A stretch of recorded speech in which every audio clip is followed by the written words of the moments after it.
Okay mga kaibigan, magandang araw po sa inyo. Once again, latest update dito po sa pinagawang barangay hall ni di umano nga ni Congressman Chowa. Ito na po yung latest update, no? Talagang ilang araw din na talagang dumaan tayo sa mga matitinding pagbaha. Pero gayon pa man, kahit nga po medyo umuulan-ulan pa sa ngayon sa oras na ito, ay tuloy-tuloy po ang paggigiba dahil sa utos ni Mayor Isko Moreno dito nga sa pinagawang building ho na ito.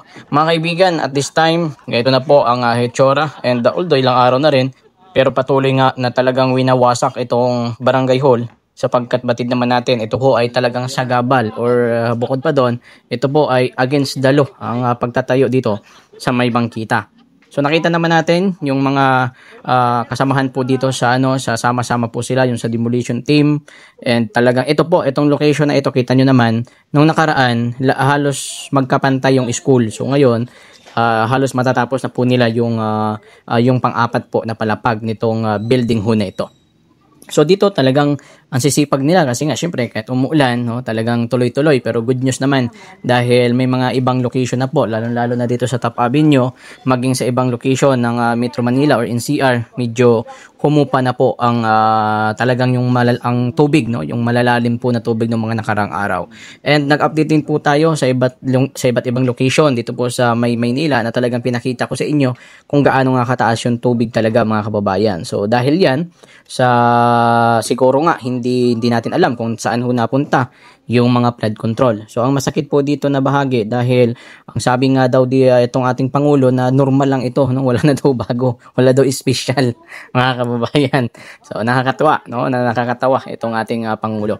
So hindi ko alam kung ano yung mga gagawin po nila or ano yung kanilang mga sasabihin sa darating po na suna. Alam mo ako, dapat unang-una, itong mga building ho na ito, yung pinatayo po dito na alam naman natin, hindi ho ito 1 milyon, 2 milyon. So, dapat ito po ay imbestigahan. Kung napakalakas po ng kanilang loob na imbestigahan ang di umano, itong ang talking about the 125 million confidential fund ng OBP or Office of the Vice President dahil nga, ayun nga sa kanila, para daw umano sa accountability at makita kung saan napunta ang pera po ng taong bayan. Alam nyo, first of all mga kababayan, unang-una, dapat ito yung imbestigahan dahil malinaw na po sa sikat ng araw kung nasaan ho napunta ang pera po ng taong bayan. Dito, hindi po ito 1 milyon, 2 milyon, bagkus nakikita po natin na talagang durog na. So, ibig sabihin, wash out talaga yung milyones po na pera ng taong bayan. Malinaw na malinaw po ito mga kababayan. Kaya nga po, marami din naman ang nagsasabi na dapat nga di umano ay imbestigahan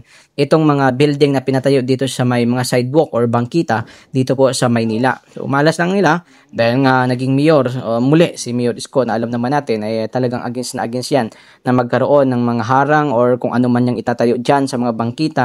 Alam nyo naman yan noon pa man. So dito, kita nyo naman, so gaya ng sinabi ko kanina, halos pantayan ng school. Ito ang aking kaliwang bahagi, ito yung school and nasa pang-apat na palapag tayo pero yung mga dingding dito talagang giba na. Tanyo naman, ayan o, diba nung nakaraan halos pantayan ng school. So ngayon, ganyan na ho, hindi na ho gaanong mas mataas.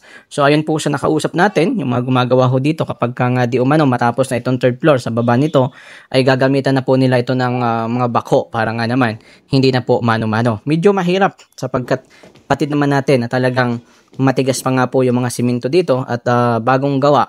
Dahil bagong gawa nga at bagong giba, kaya medyo matigas mga kababayan. So kita nyo naman, salit-salitan po sila sa paghampas nitong simento nga ito. Gamit nila yung masuho na yan. Pero hindi ho madali talagang wasakin dahil masyadong matigas mga kababayan. So hindi lamang ito. Marami pa po. May mga ilan pa na mga building na nakita po natin. And yun nga sa kanila. Yun kasi yung building doon sa 272 na pinatayo din po na barangay hall ay mayroon pong nakalagay na yung tatak ng Chowa. So baka din po under din po yun sa ano po ni Chowa, no? Pero nagsalita naman na siya dito na yun nga sa kanya ay para daw di umano ito sa taong bayan. So kahit anong sabihin natin, kahit na sabihin mo maganda yung intention mo, ngunit ito naman ay against the law, yan po ay mali. Ang mali po ay mali at hindi kailanman magiging tama ang mali. Kita naman natin mga kababayan, sinabi nga po ni Mayor Isko na naturingan kayong mga congressman, ngunit ito, no, alam niyo naman na mali ang pagtatayo ng mga building sa mga bangkita at higit sa lahat na ito po ay natatakpan ang nasa halos yata 1/4 na bahagi ng harap ng school nitong building ho na ito. nasa estimated ko lang po, meron po itong 2 metro ang kanyang buka niya, and meron naman pong siguro mga around mga 20, hindi ko masigurado yung haba nito. Pero ganun po mga kababayan, nasa 2 metro lang po yung sukat po na yan. Kasi yan lang yan, no? Yung nakikita nyo yung square na yan, o yung ano na yan, yung tinatayuan ng isang demolition team yan. Ganyan lang po kalaki yung building. So yan, 4th floor. So, napakadelikado. Medyo nagiging maugo nga ngayon ang usapin talking about the Mayor Baste Duterte and General Torre. Alam naman natin. And ay nagsumagot na rin po si Mayor Baste na ayon nga sa kanya ay wag na daw di umanong gamitin ni Torre itong mga nangyayaring baha dito sa dito sa NCR. Na ayon sa kanya, na kung gusto talaga daw di umano ni Torre, talagang magpaano yung amo niya, even yung mga barangay, lahat ho ng mga government official ay sumilalim sa political drug test, no? So, yan po ang isa sa mga condition din ni Mayor Baste Duterte. Although matagal na yan, mga kababayan. Sinabi na rin po yan ni Vice President Sara Duterte na lahat daw di umano na dapat ng mga barangay official hanggang sa pinakamatataas po ay magpa-drug test, lahat po ng mga government official. So, sana kumasa po din po sila sa last condition po na yan ni Mayor Baste.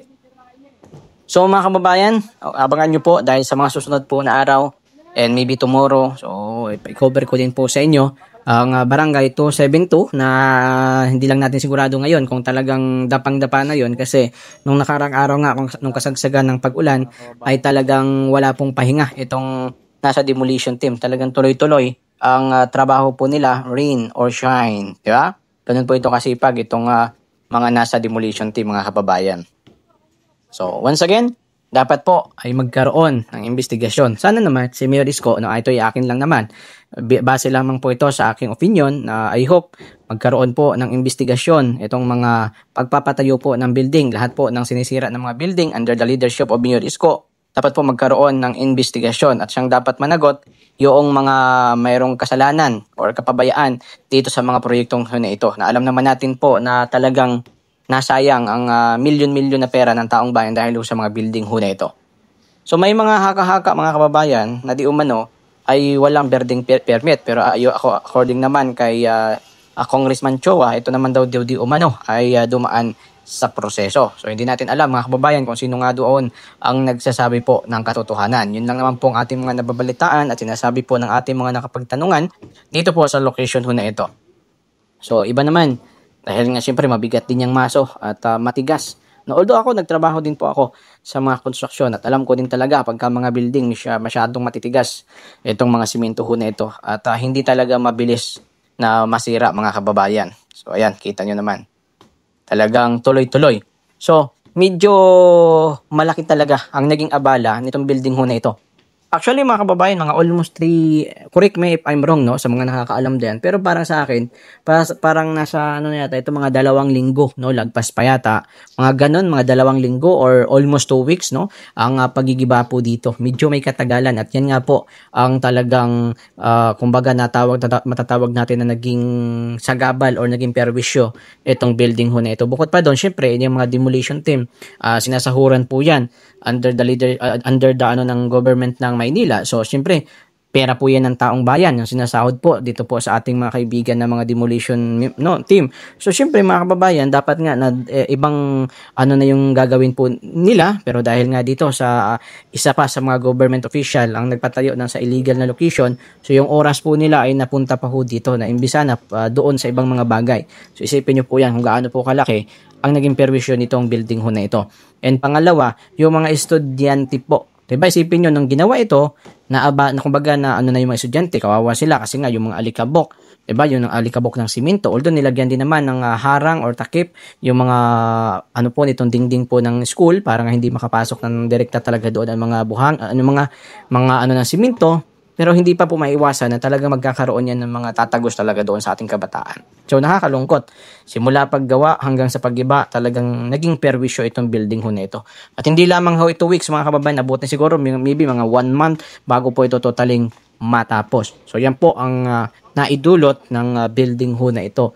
Na alam naman po natin na kung ito po talaga ang kanila hong intention ay para talaga sa kapakanan ng mga kababayan po natin. Sana naman hindi ho sa mga bangkita sila nagtatayo ng mga barangay hall. Anong sinabi ni Mayor Isko? Na para lang di umano may masabi na sila ho ay may ginawa at mapakita sa taong bayan, no? So abangan natin hanggang sa matapos na ito. Kasi alam niyo naman si Congressman Chua, isa din po ito sa nanguna to investigate the budget or yung talking about the confidential fund ng Office of the Vice President. Sabi nga po ni General Sukat, sinabi niya sa interview sa kanya ng isa din sa mga vlogger dyan sa Maynila na dapat di umano itong si Congressman Chua ay imbestigahan niya muna ang kanilang sarili bago ho itong mag-focus naman kay BP. No? Kasi puro kayo BP kung imbestigahan mo yung sarili mo.